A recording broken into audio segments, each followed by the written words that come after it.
Nile Gardiner, what happened? You, as a former worker for Maggie Thatcher, many people were saying that she was going to fashion herself as the new Maggie Thatcher.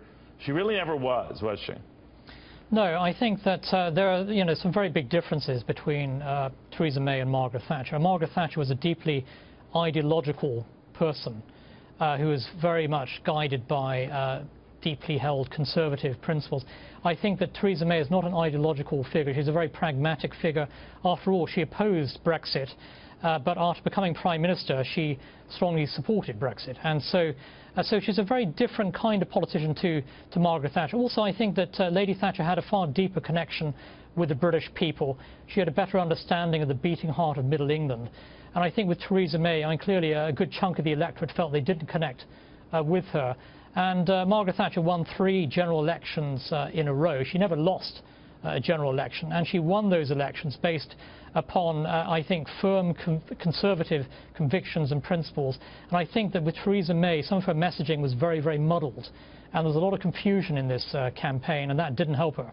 By the way, if I could just jump in, sure. Boris Johnson, who Niall was talking about, who is a lookalike for Donald Trump? I mean, let's face it, he's got the same hairdo, he's got the same body. You see him together, you can't tell the difference. His odds, Paddy Power, which is an Irish bookmaker, they put his odds now at 7-1. Yesterday was 50-1, so he's going way up in the odds. If you're a bettor, you bet on Boris Johnson right now. It is amazing. Real quickly, Lee Carter, one of the things that surprised a lot of people is people crassly thought after the terror attacks that there would be a rally around the leader, rally around the flag. Typically, even though it can be short-lived, the leader does benefit. She did not, and her opponent made much of the fact that she was their sort of like their national security leader at the time when she was cutting back on police and all that. She argued she was beefing up other anti-terrorism efforts, but it did not help her. No, it did not help her at all. I mean, the question that the people in England could ask themselves is, like, do they feel safer today than they did when she took office or when she was in charge of the security? No, they didn't. So she had no leg to stand on when it came to that.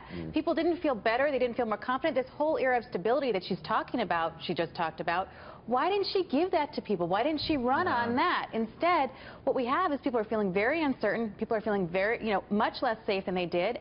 And she had that responsibility. And think of all the terrorists who actually they had a beat on and they let them go. I mean, they were already targeted by the police, and then they got away. And that is justified frustration, because if you have human intelligence in the form of law enforcement and more police officers keeping a close eye and actually talking with community members, it sure beats the piñata out of this mass surveillance program that they just authorized in the UK in the fall. With all of that spying, it is unprecedented. Right. It's much more than we've got here. It still hasn't been enough, and that's also problematic. Bottom line, I'm remembering that Guardian headline when she said enough is enough. The next day, the Guardian reported enough is enough with you.